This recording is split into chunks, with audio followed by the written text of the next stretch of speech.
سمجھنا یہ چاہیے کہ قرب خداوندی کے لیے پہلے اپنے برتن کو صاف کرنا بہت اہم ہے. اگر برتن گندا ہو اس کے اندر کتنا ہی علم ڈال دیا جائے, کتنا ہی دودھ ڈال دیا جائے, آپ خود بتائیں وہ کون دودھ پینا پسند کرے گا؟ وہ خالص دودھ نہیں ہوگا.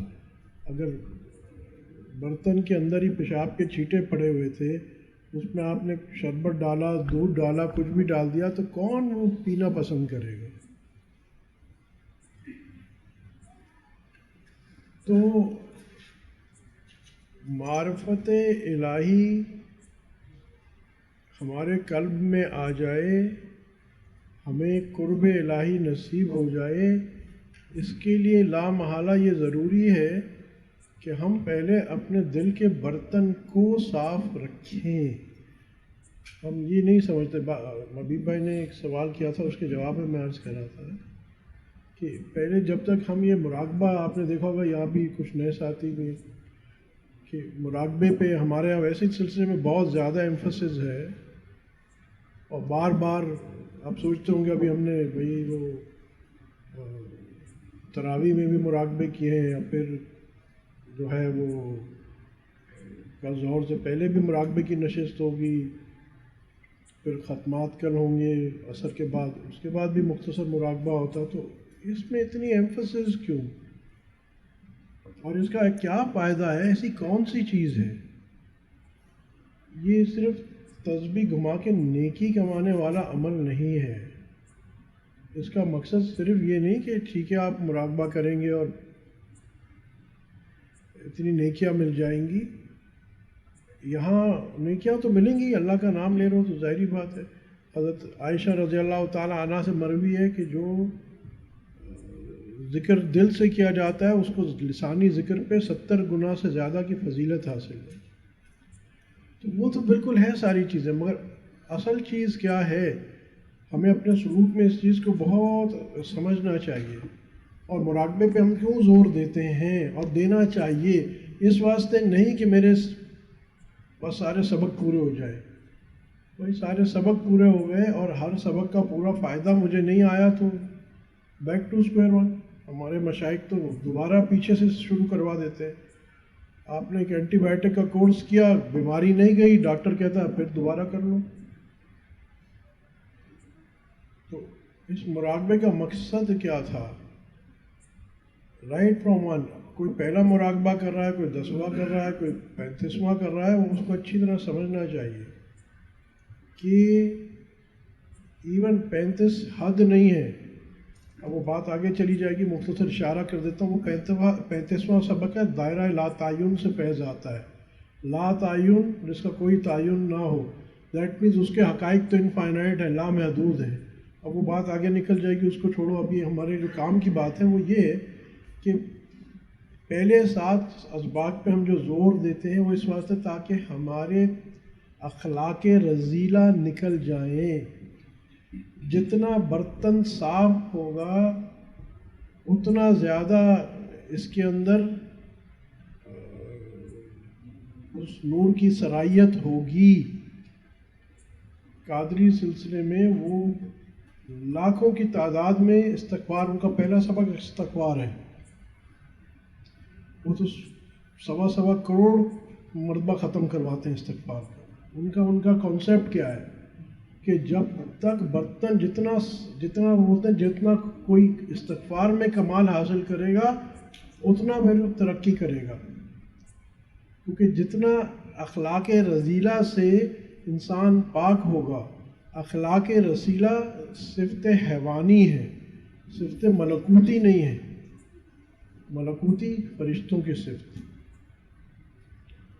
حرص, حسد, تکبر, ریاکاری, غصہ, نفسانی خواہشات, یہ فرشتوں کی صفت نہیں ہے, یہ جانوروں والی صفت ہے. تو جتنا ہمارا مزاج فرشتوں سے قریب آئے گا وہ نورانی مخلوق ہے, تو ہمارے اندر قرب الہی کی استعداد اتنی بڑھتی چلی جائے گی. تو اس واسطے یہاں جو ہمارے اسباق ہیں جو مراقبات پہ زور کرتے ہیں، ایسے ہی کوئی معمولی چیز نہیں، اس کی بڑی حقیقت ہے۔ پہلے جو 7 اسباق ہیں وہاں تو اخلاق رذیلہ انسان کے دور ہوتے ہیں، پھر بس اشارتاً یہ کہہ دیتا ہوں کہ باقی جو فیض آنے کے اسباق ہیں 10ویں سبق سے لے کے 35ویں سبق تک، وہاں انسان صرف فیض کا منتظر ہوتا ہے۔ دیکھیں جب برتن اچھی طرح صاف ہوتا ہے، برتن کے اندر استعداد آ جاتی ہے، ٹھیک ہے، استعداد آ جاتی ہے معرفت الہی کو جذب کرنے کی۔ جب تک مٹی میں استعداد، سخت مٹی ہے، اس کے اندر پانی اوپر گرتا ہے تو وہ بہہ جاتا ہے، تو جتنا بھی پانی گرائیں گے فائدہ نہیں ہے، بہہ جائے گا۔ مگر جب مٹی میں گداس آ جائے گی، نرماہٹ آ جائے گی، اس کے اندر جب وہی نرمی آ جائے گی، پھر جب پانی گرے گا اس کے اندر سراحت کرے گا۔ ہمارے قلوب گناہوں کی وجہ سے، ہمارے یہ سارے لطائف گناہوں کی وجہ سے سخت ہو گئے۔ جب یہ مراقبات ہم اس پہ کرتے ہیں تو اصل مقصد کیا، جتنا زیادہ ہم اس پہ کریں گے، ہر لطیفے کو ٹائم دیں گے، اتنا زیادہ اس کے اندر گداس اور ایبزارپشن پیدا ہوگی۔ اچھا، یہاں ایک نقطہ یہ کہ ہم جسمانی طور پہ ہم جب کہتے ہیں کہ جی اس کے اندر گداس آ جائے یا اس کے اندر اس کو جذب کرنے کی صلاحیت آ جائے، تو ہم سوچتے ہیں کہ اس کا مطلب ہے کہ بس ایک حد ہوگی، وہ اتنی آ گئی تو بس کافی ہے۔ یہاں حد لامتناہی ہے، یاد رکھیے، کیونکہ قرب الہی لامتناہی ہے، علوم الہی لامتناہی ہے، انفائنائٹ ہے، کبھی ختم نہ ہونے والے ہیں۔ تو اس میں آپ کی جتنی استعداد بڑھتی چلی جائے گی، اتنی معرفت آپ کو اور ملتی چلی جائے گی، تو اس کی کوئی حد نہیں ہے۔ اور اس کے بعد جب ہم آگے مراقبات میں چلے جاتے ہیں 10 اور اس کے بعد، وہاں صرف یہ ہوتا ہے کہ فیض آ رہا ہے اور ہم اس کے منتظر ہوتے ہیں، مگر اس میں صرف نہیں منتظر ہو کے بس گم ہو گئے، نہیں، ہم اس کے منتظر رہتے ہیں، اور اس توجہ ہماری اس مثال کے طور پہ مراقبہ عادیت ہے، جن لوگوں کا یہ سبق ہے وہ جانتے ہیں۔ اب اس کی نیت کیا ہے کہ فیض آتا ہے مجھے اس ذات سے جو ہر عیب سے پاک ہے اور ہر صفت کی مالک ہے۔